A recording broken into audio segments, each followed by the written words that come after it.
दुल्हन ने शादी के बाद किया मना। शादी के बाद विदाई का समय था। नेहा अपनी मां से मिलने के बाद अपने पिता से लिपट कर रो रही थी और वहां मौजूद सभी लोगों की भी आंखों में आंसू थे। उस समय नेहा ने घूंघट निकाला हुआ था और अब उसका विदा होकर ससुराल जाने का समय हो गया था। तो जैसे ही नेहा रोती हुई कार में बैठने लगी, तभी उसकी छोटी बहन रोती हुई उससे दोबारा लिपट कर रोने लगी। तभी गाड़ी के पास खड़े नेहा के पति अविनाश से उसका दोस्त दिनेश कहता है, अरे यार अविनाश, यहाँ से घर पहुँचते ही सबसे पहले होटल अमृत बाग पहुँचकर एक बढ़िया सा खाना खाएंगे, क्योंकि यहाँ तेरे ससुराल में तो एकदम घटिया खाना था। ऐसा खाना तो हमारे यहाँ कुत्तों को भी नहीं खिलाते। तभी साथ ही खड़े अविनाश के छोटे भाई ने भी कहा, हाँ यार, यहाँ का खाना तो एकदम बकवास था और रस मलाई में तो रस ही नहीं था। ये कहते हुए वो तीनों ही जोर जोर से हंस रहे थे। तभी नेहा के पति अविनाश ने भी अपने ससुराल वालों की मजाक उड़ाते हुए कहा कि हाँ यार, मैंने भी मजबूरी में ही यहाँ का खाना खा लिया, वरना मैं तो ऐसे खाने को तो हाथ भी नहीं लगाता। और अब पक्का हम तीनों घर पहुँचते ही होटल अमृतबाग का खाना खाएंगे। अपने पति के मुंह से ऐसी ऐसी बातें सुनकर नेहा कार में बैठती बैठती रुक गई और उसने गुस्से में सबके सामने अपना घूंघट हटाते हुए कार के दरवाजे को जोर से बंद किया और आंखों में आंसू लिए नेहा अपने पिताजी के पास चली गई और उनका हाथ पकड़कर उनसे ये कहा कि पिताजी, मैं ससुराल नहीं जाऊंगी, मुझे ये रिश्ता बिल्कुल मंजूर नहीं है। ये बात नेहा ने इतनी जोर से कहा कि सब लोग उसकी बात सुनकर हक्के बक्के रह गए। सब लोग नेहा के नजदीक आ गए और नेहा के ससुराल वालों पर तो जैसे पहाड़ ही टूट पड़ा हो। वजह क्या थी ये किसी को भी समझ नहीं आ रहा था। तभी नेहा के ससुर राधे श्याम जी ने आगे बढ़कर नेहा ने पूछा कि नेहा बेटी, बात क्या है? तुम अचानक ही शादी होने के बाद अपनी विदाई होने के समय यूं शादी को नामंजूर कर रही हो। तभी नेहा कुछ देर चुप रहने के बाद अपनी आंखों में आंसू लिए अपने ससुर से बोली कि बाबूजी, आपको पता है, मेरे माता पिता ने अपने सभी सपनों को मारकर हम सभी बहनों को इतना पढ़ाया लिखाया और काबिल बनाया, और आप जानते हैं कि एक बाप के लिए उसकी बेटी क्या मायने रखती है। वैसे आप और आपका बेटा कभी नहीं जान सकते, क्योंकि बाबूजी, आपके घर में तो कोई बेटी है ही नहीं। और आप जानते हैं, मेरी शादी में आने वाले बारातियों के लिए खाने पीने की एक भी कमी न रह जाए, इसलिए मेरे पिताजी पिछले 3 महीने से रात को 2 से 3 बजे तक जागकर मेरी माँ के साथ ये योजना बनाते थे कि रसोइया कौन होगा और खाने में बारातियों के लिए किस किस तरह का खाना बनवाना है और बारातियों को कहाँ बिठाना है, ताकि कहीं किसी को बुरा न लग जाए। और शायद आप नहीं जानते कि मेरी माँ ने पिछले 1 साल से एक भी नई साड़ी नहीं खरीदी, क्योंकि मेरी शादी में पैसों की कोई कमी न हो जाए। और आज भी मेरी शादी में भी मेरी माँ मेरी बड़ी बहन की साड़ी पहन कर खड़ी है। और ये तो कुछ भी नहीं, मेरे पिताजी भी 150 रुपये की इस शर्ट के नीचे कई छेद वाली बनियान पहन कर खड़े हैं। और ये सब सिर्फ इसलिए ताकि मेरी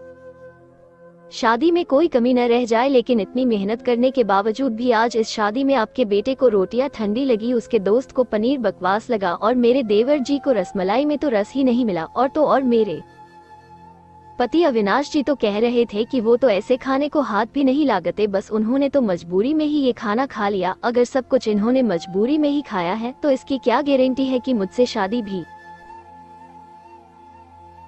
ये अपनी खुशी से ही कर रहे हैं। कल को अविनाश जी ये भी कह सकते हैं कि मुझसे भी इन्होंने मजबूरी में ही शादी की है। और नेहा रोते हुए अपने ससुर से ये भी कह रही थी कि जिस माता पिता ने मेरी शादी में दिन देखा न रात, बस शादी की तैयारियों में लगे रहे, उन माता पिता पर आज आपके बेटे और उनके दोस्त यूं जोर जोर से हंस रहे हैं और उनकी इतनी बेइज्जती कर रहे हैं। क्या आपके घर में माता पिता की इतनी ही इज्जत होती है? तभी नेहा के ससुर ने कहा कि बेटी, इतनी छोटी सी बात पर तुम इतना नाराज हो गई। तो नेहा ने अपने ससुर की बात को काटते हुए कहा कि बाबूजी, ये छोटी सी बात नहीं है। अगर शादी के बाद मैं भी आपकी इज्जत न करूं तो आपको कैसा लगेगा?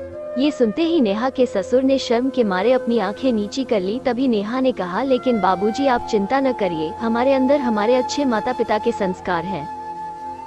किसी की बेइज्जती करना ये सब हमारे माता पिता ने हमें कभी सिखाया ही नहीं है। ये सुनते ही नेहा के पिताजी दयाशंकर जी ने आंखों में आंसू लिए अपनी बेटी को गले से लगा लिया और उससे कहा कि बेटी, मुझे गर्व है कि तू मेरी बेटी है और अब तू शांत हो जा। बेटी, तुझे मेरी कसम, तू इन्हें माफ कर दे और खुशी खुशी अपने ससुराल चली जा। तभी नेहा का पति अविनाश भी नेहा के पिताजी और नेहा से हाथ जोड़कर माफी मांगता है और ये कहता है कि बाबूजी, मुझे माफ कर दो, सारी गलती मेरी ही है। लेकिन आज आपकी बेटी ने मुझे एक पिता की इज्जत करना सिखा दिया और आज के बाद मैं हर किसी के माता पिता हमेशा इज्जत करूंगा। उसी वक्त नेहा के ससुर राधेश्याम जी भी आगे आकर अपनी बहू नेहा के सर पर हाथ रखकर कहते हैं कि मैं तो बहू लेने आया था, लेकिन ईश्वर बहुत कृपालु है, उसने मुझे बहू के रूप में एक बेटी दे दी और वो भी इतने अच्छे संस्कार वाली, जो कि माता पिता का भी इतना सम्मान करती है। और अब बेटी मेरे कहने से इन नालायकों को भी माफ कर दे, मैं हाथ जोड़ता हूँ तेरे सामने।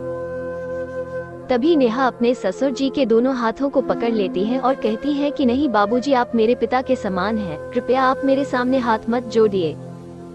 तभी नेहा के पिताजी दयाशंकर जी भी कहते कि समधी जी, आप मेरी बेटी के सामने हाथ जोड़कर कृपया हमें शर्मिंदा मत कीजिए। मेरी तो आपसे बस इतनी ही प्रार्थना है कि मेरी हमेशा आप मेरी बेटी को अपनी ही बेटी समझना और इससे कभी कोई गलती हो जाए तो इसे माफ कर देना।